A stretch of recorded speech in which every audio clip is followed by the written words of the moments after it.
साथियों अस्सलाम वालेकुम। मैं सैयद आरिफ वक़फ़ सेवा मंच से। मोबाइल नंबर है मेरा 9920080022। जैसा कि आप जानते हैं कि आज इतवार है और इतवार में तुम्हारा और मेरा एक जो रिलेशन ही बन गया है कि भाई आरिफ का वीडियो आना है और वक़फ़ पर आना है। माफ़ करना, पिछले संडे को मैं आप लोगों को वीडियो दे नहीं पाया था क्योंकि उसके पिछले 2 वीडियो जो मेरे बने थे उसमें मैंने संगीन मस्जिद अम्बे जोगाई के बारे में आप लोगों से बात नहीं किया था। और इसलिए नहीं किया था क्योंकि मुझे वक़फ़ बोर्ड के 2 मेंबर जो थे उन्होंने एश्योरेंस दिया था कि आरिफ हम इस संगीन मस्जिद के इशू को वक़फ़ बोर्ड की मीटिंग में लेने वाले हैं, तो आपसे गुजारिश है कि आप थोड़ा सा इसके ऊपर वेट कीजिएगा। मैंने उनके बातों को रिस्पेक्ट किया था और वाकई में उन्होंने डिस्कशन भी किया है मीटिंग के अंदर। Decision is yet to be come. ठीक है, तो अब चूँकि कुछ डिसाइड हुआ नहीं है क्या होना है नहीं होना है, तो पिछले संडे को मैं हमारे एक करीबी दोस्त है जो ऑनरेबल हाई कोर्ट लखनऊ के अंदर के रिटायर्ड है, वहाँ पर रहते हैं, तो मैं उधर गया तो उनसे बात करने के लिए, उनको कुछ इन्फॉर्मेशन दिखाने के लिए, कुछ उनसे इन्फॉर्मेशन लेने के लिए, कुछ उनसे नॉलेज लेने के लिए और आगे कैसा बढ़ना है इसमें बात करने के लिए गया था। तो उसके लिए आप लोगों के साथ में मैं बात नहीं कर रहा था। तो आज हम बात करेंगे संगीन मस्जिद अम्बे जोगाई। अरे वही जिसके अंदर वो वक़फ़ बोर्ड के एक मेंबर है ना, वो जनाब समीर काजी साहब इन्वॉल्व है वो। अरे यार बहुत फेमस आदमी है वो, मुझे पता ही नहीं था कि इतने फेमस है। उनका नाम तो हाउस के अंदर विनायक मेहता साहब ने लिया था कि वो 200 एकड़ ज़मीन के वक़फ़ की प्रॉपर्टी के अंदर हेर फार के अंदर उनका नाम है। पता नहीं अभी मार्केट में तो वो कहते हैं कि मेरा 2 एकड़ है, हाउस के अंदर विनायक मेहता साहब कहते हैं कि 200 एकड़ ज़मीनीमध्ये यांनी गफला केलेला है। अभी अल्लाह को मालूम है सच्चाई क्या है। बहरहाल सेक्शन 52 जो है वक़फ़ एक्ट, उसमें किधर भी area has not been defined. Section बहुत स्पेसिफिकली कहता है कि हु एवर इन्वॉल्व। ठीक है, तो समीर साहब अगर आप कह रहे हो कि मेरा 2 एकड़ है तो भी आप इक्वली इन्वॉल्व हो, और अगर 200 एकड़ है तो भी मुझे कोई फ़र्क नहीं पड़ता है। ठीक है, और साथियों संगीन मस्जिद का जो एरिया है वो 350 एकड़ का है, 276 एकड़, जिसके अंदर 10 सर्वे नंबर इन्वॉल्व है। साहब मैं आवाज़ इसीलिए उठा रहा हूँ कि मुसलमानों की 350 एकड़ ज़मीन है। साथियों ये 350 एकड़ करोड़ों रुपए की ज़मीन है और जो हमारी अपनी है, हम बेनिफिशियरी उस ज़मीन के, इसके लिए मैं आवाज़ उठा रहा हूँ। बाकी तो मेरा मकसद बस यही है कि वक़फ़ के प्रॉपर्टी को प्रोटेक्ट करना, प्रिवेंट करना है दोस्तों। तो चलो मैं आपको थोड़ा सा संगीन मस्जिद के बारे में पीछे जो मैंने बताया था आपको इन्फॉर्मेशन, वो एक बार फिर से थोड़ा सा रिव्यू करता हूँ। साथियों ये मेरे पास में डॉक्यूमेंट है, गवर्नमेंट का गैजेट की कॉपी है, जिसके अंदर ये मैंने जो हाईलाइट करके रखा है ना, ये पूरा की पूरा 10 सर्वे नंबर है और एरिया भी 276 इधर पब्लिश हो चुका है। ठीक है, इस चीज़ को कुछ लोगों ने कोर्ट के अंदर चैलेंज किया, किसी ने नहीं किया है, क्योंकि अलग अलग सर्वे नंबर के लिए अलग अलग लोगों ने कोर्ट को अप्रोच किया था, तो वो अपनी जगह पर है, वो बाद में बात करेंगे। लेकिन इस एरिया को वक़फ़ करके डिक्लेयर हुआ है वो गवर्नमेंट गैजेट में, अंदर आपको मैं बता रहा हूँ। सिमिलरली गाँव नौमुमना नंबर 9, जिसके अंदर ये देखेगा अम्बे जोगाई इनाम वर्ग 3। ठीक है, और संगीन मस्जिद का नाम है, टोटल 10 सर्वे नंबर है और एरिया भी यहाँ पर डिफाइन किया गया सर। ये भी दूसरा गवर्नमेंट डॉक्यूमेंट है, ये डॉक्यूमेंट को किसी ने चैलेंज नहीं किया है। तीसरा डॉक्यूमेंट है दोस्तों, ये तुम्हारा लिस्ट ऑफ वक़फ़ in the Hyderabad area of state of Maharashtra. इधर भी संगीन मस्जिद का नाम आ रहा है, रिलीजियस आ रहा है, पर्पज़, सर्वे नंबर आ रहा है, पूरा के पूरा 10। ठीक है सर, ये थर्ड डॉक्यूमेंट है। चौथा डॉक्यूमेंट है 7/12। ठीक है, ये 7/12 के अंदर संगीन मस्जिद का नाम इनाम दिख रहा है, ये सब क्लियर। ये तो 4 डॉक्यूमेंट है जिसके तहत मैं पहले कहते आ रहा था कि भाई ये वक़फ़ है, वक़फ़ है, वक़फ़ है।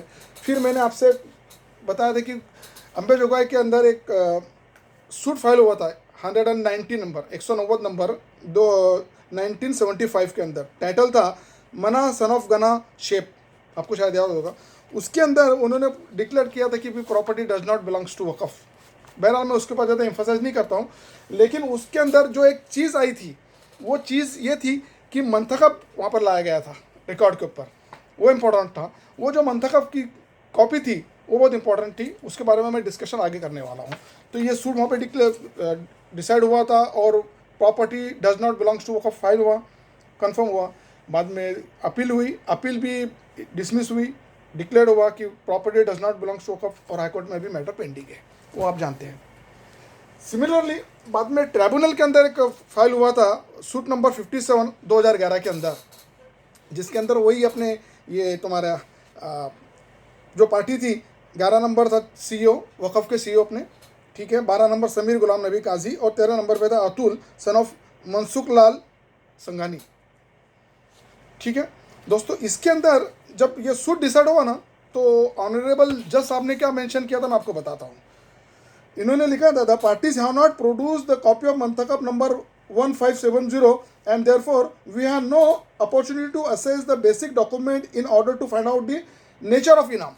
बिकॉज मंतखब यानी कि क्या सनद, वो ओरिजिनल डॉक्यूमेंट होता है। जो डोनर होता है, जो डिवोटी होता है, वो अल्लाह ताला को अपनी प्रॉपर्टी किस पर्पस के लिए दे रहा है, कितनी दे रहा है, कहाँ की दे रहा है, ठीक है, वो सब पूरा स्पेसिफाई किया जाता है। उसको सनद कहते हैं, हम मंतखब कहते हैं, वक़्फ़ डीड कहते हैं, जो अपने हिसाब से। तो उस ज़माने के अंदर जब पुराने ज़माने में प्रॉपर्टी मुग़लों के ज़माने में दी गई थी, वो मंतखब कहा करते थे। तो यहाँ पर इंपॉर्टेंट क्या बताना जा रहा हूँ मैं आपको, मंतखब नंबर 1570, ठीक है, ऑफ 1307 हिजरी,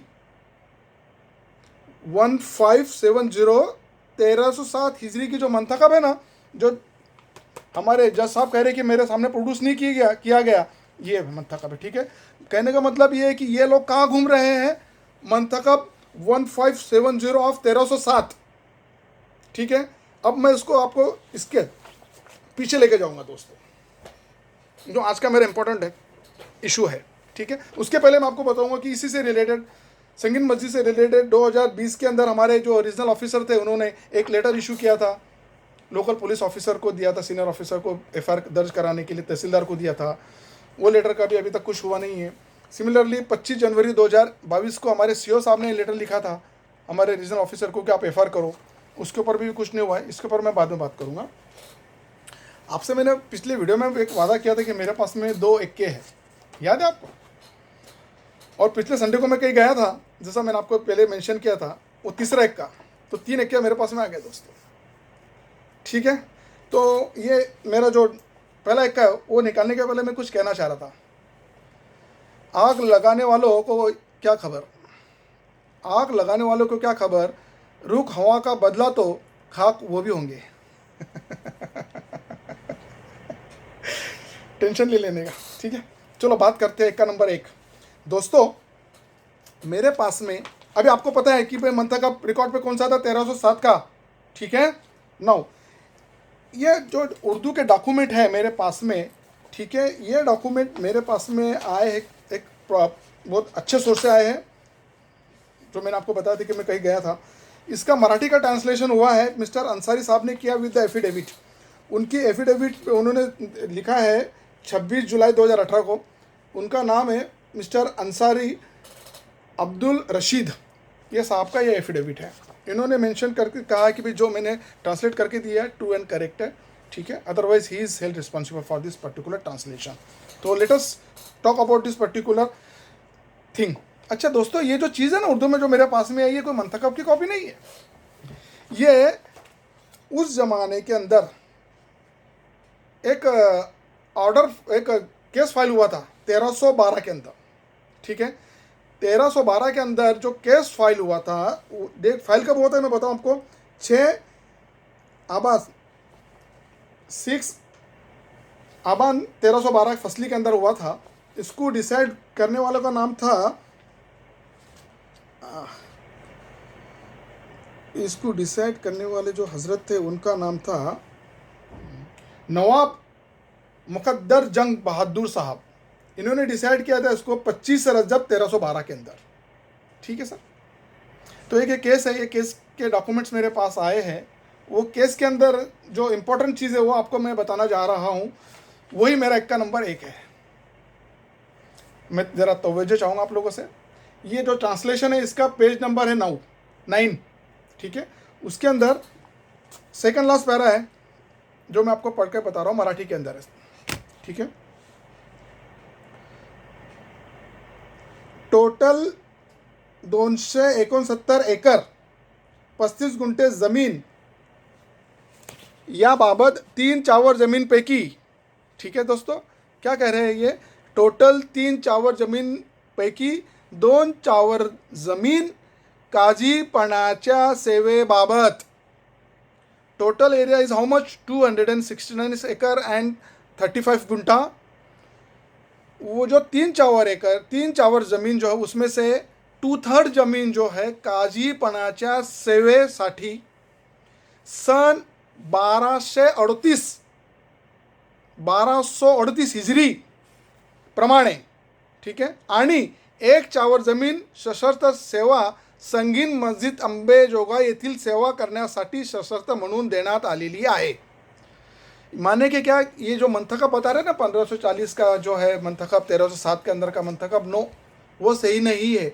ये अगर जजमेंट हम हमारे सामने रखते हैं तो इसके अंदर स्पेसिफिकली कहा गया है कि 1338 के अंदर एक सनद बनी है जो हमारे सामने आती है, जिसके अंदर 269 एकड़ लैंड एंड 35 गुंटा डिस्क्राइब किया गया है, जिसमें से जो 3 चावर ज़मीन है उसमें से 2/3 चावर जो ज़मीन है वो किसके लिए दी गई है, काजीपणाच्या सेवेसाठी. जो गांव के काजी होते हैं ना, जैसे कि गांव काजी होते हैं जो नमाज़ पढ़ाने का काम होता है उनका, निकाह पढ़ाने का, ईदगाह का नमाज़ पढ़ानी होती है, जनाजे की नमाज़ पढ़ानी होती है, तो ये सब सर्विस देने के लिए उनको जो कंपेंसेशन मिलता है, रिमोनरेशन मिलता है, कंसिडरेशन मिलता है, वो उस कंसिडरेशन के सामने ये ज़मीन दी गई है. अच्छा, अब इसमें क्या होता है मालूम है क्या, एक जाता है तो दूसरा आता है, तो काजी बदलते रहते हैं, जमीन तो वैसी की वैसी रहेंगी, क्योंकि काजीपणाच्या सेवेसाठी देण्यात आलेली आहे. म्हणजे काय, म्हणजे ही जमीन आहे ही खिदमत करण्यासाठी देण्यात आलेली आहे, लक्षात ठेवा, ठीक है. थोड़ा सा इसको मैं बाद में फिर आपसे डिस्क्राइब करूंगा कि क्या चीज़ है फिर, ठीक है. तो 2/3 जो जमीन है आउट ऑफ 3 चावर काजीपणाच्या सेवेसाठी आणि 1/3 जमीन कोणासाठी देण्यात आलेली आहे, मस्जिद का नाम भी है संगीन मस्जिद अंबेजोगाई. मतलब 1238 के अंदर ही माशाल्लाह अल्लाह ताला का करोड़ एहसान था कि संगीन मस्जिद बन चुकी थी, ठीक है. 1/3 जमीन जो है संगीन मस्जिद अंबेजोगाई येथील सेवा करण्यासाठी सशर्त सेवा म्हणून दिली आहे. ये पूरा की पूरा इधर डिस्क्राइब्ड है बॉस, आप समझ रहे हैं मेरी बात. तो अब अगर कोई कह रहा है कि हम वो 1540 वाली मंतखब की बात करेंगे तो है नहीं किधर पिक्चर में तो यह चीज़ है. तो ये 1 का नंबर मेरा 1 है. अब ये मैं आपके सामने पढ़ने जा रहा हूँ दोस्तों. ये जो चीज़ है, ये चीज़ है जनाब डॉक्टर संजय कुंडेटकर, उपजिलाधिकारी औरंगाबाद, उन्होंने बाइक नोट बनाई थी, जिसके अंदर उन्होंने खिदमत मास इनाम के बारे में लिखा है. What do mean by the खिदमत मास इनटू ब्रैकेट सर्विस, जो लिखा उन्होंने वो पढ़ के बता रहा हूँ दोस्तों मैं. खिदमत मास किंवा सेवाधारी इनाम म्हणजे देवस्थान, मंदिर, मस्जिद इत्यादींना प्रदान करण्यात आलेली जमीन. अशी जमीन फक्त पूजा, अर्चा व देवाची सेवा करण्यासाठी मुंतखबच्या आधारे प्रदान करण्यात आली आहे. खिदमत मास इनाम जमीन कोणत्याही परिस्थितीत खालसा करण्यात येत नाही किंवा अशा जमिनीची विक्री किंवा हस्तांतरण करता येत नाही. दोस्तों, अगर ये जो मैं डॉक्यूमेंट आपके सामने पढ़ रहा हूँ ये ऑथेंटिक डॉक्यूमेंट है, जो मेरे पास में अप्रोप्रिएट और प्रॉपर सोर्स से आए हैं, और ट्रांसलेशन अगर एफिडेविट के तहत सही है, तो ये ज़मीन क्या है, खिदमत मास है. अगर खिदमत मास है तो टोटल ज़मीन 2/3 तो काजीपना के लिए गई है, 1/3 तो मस्जिद के लिए गई है, तो 1/3 बिल्कुल छोड़ दो, मस्जिद के लिए गई है. 2/3 किसके लिए गई है, काजी के लिए गई है. काजी इनाम, तो मैंने आपको बता दिया कि काजी लोगों का जो काम होता था, शहर के अंदर जो सर्विस देने होती थी, तो काजी तो आते रहते जाते रहेंगे क़यामत तक, लेकिन उनको जो पैसा मिलना चाहिए, उनको जो बेनिफिट मिलना चाहिए, उनको जो फ्रूट्स मिलना चाहिए, उसके लिए जो ज़मीन दी गई थी, वो ज़मीन को तो कोई बेच ही नहीं सकता, क्योंकि वो खिदमत मास ज़मीन है. जो सर्विस दे रहा है उसको उसके फ्रूट्स मिलेंगे, तो वो ज़मीन को तो बेचने का तो सवाल ही नहीं पैदा होता है. तो अब अगर सपोज़ के संगीन मस्जिद की ज़मीन खिदमत मास है, तो उसका ये जो बातें हो रही है, हमने ये किए ना, हमने वो किए ना, हमने ये ऑर्डर लाए, इस चीज़ को क्यों नहीं लाया जा रहा सामने. सीओ साहब, इस चीज़ को आपको रिपोर्ट में लाना चाहिए था. अगर लाया है तो बहुत अच्छी बात है, मैं अप्रिशिएट करूँगा डेफिनेटली. अगर नहीं लाया तो आपको लाना चाहिए था.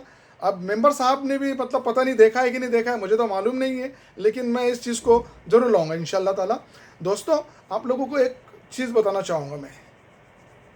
मैं ये जो सिर्फ बोल रहा हूँ ना, बोल नहीं रहा हूँ, मैं रिकॉर्ड्स है ना, रिकॉर्ड जमा कर रहा हूँ. इसलिए मैं आप लोगों से गुजारिश करता हूँ, अपील करता हूँ कि आप लोगों के पास में भी संगीन मस्जिद से रिलेटेड अगर कोई अच्छे डॉक्यूमेंट्स है, ऑथेंटिक डॉक्यूमेंट है, तो उसको PDF करके मुझे भेज दो, क्योंकि मैं इसको जल्द से जल्द कोर्ट में लेके जाने वाला हूँ. क्या करना है क्या नहीं करना है वो मेरी स्टडी पूरी हो चुकी है, मुझे उसको अंजाम तक लेके जाना है, क्योंकि मैं किसी के पीछे अगर लगा तो मैं उसको फिर एंड तक लेके जाता हूँ. ये मेरा हिस्ट्री आप लोग देख सकते हैं. मैं किसी को नहीं मतलब कि छोड़ता, फिर चाहे वो कोई भी हो, फिर कितनी बड़ी भी दाढ़ी हो, कितनी बड़ी भी टोपी हो, या झब्बे वाला हो, बिल्कुल भी नहीं डरता हूँ मैं. सिर्फ मेरा अपना ईमान डगमगाया नहीं, इसके लिए मैं मतलब कि कोशिश करता हूँ कि मैं इसके ऊपर कायम रहूँ। एक बात कहना चाहूँगा आप लोगों से साहब, कि अगर ज़िंदगी में ऐसा मौका आ जाए कि हमको रियलाइज़ हुआ कि अब हम गलत कर रहे हैं, तो अपने आप को दुरुस्त कर लो। क्योंकि मैं आपको बस में एक शेर कहना चाहूँगा, राहत इंदौरी साहब का शेर है, लहू में भीगी हुई आस्तीन जीत गई, लहू में भीगी हुई आस्तीन जीत गई, चुनाव हार गए सब, मशीन जीत गई। हमको हम ही ने मारा, गैरों में कहा दम था, हमारी कश्ती भी वहाँ डूबी जहाँ पानी कम था। साथियों, हमको दुश्मनों की कमी नहीं है, बिल्कुल भी कमी नहीं है। हमारे अपने ही हमारे आजू बाजू में इर्द गिर्द में फोटो खिंचवाते बेशरम के जैसे, पब्लिक में दिखाते कि हम ये ओहदे पर बैठे। अबे मुसलमान के सबसे बड़े दुश्मन टोपी रखा है, दाढ़ी रखा है, हाँ। और कुछ लोग तो ऐसे हैं, मैं जानता हूँ, मेरे पास में वीडियो आया है, अल्लाह गवाह है, मैं जो कह रहा हूँ मेरे पास में एविडेंस है, और आज तक मैंने जब भी बात की एविडेंस के तहत की है।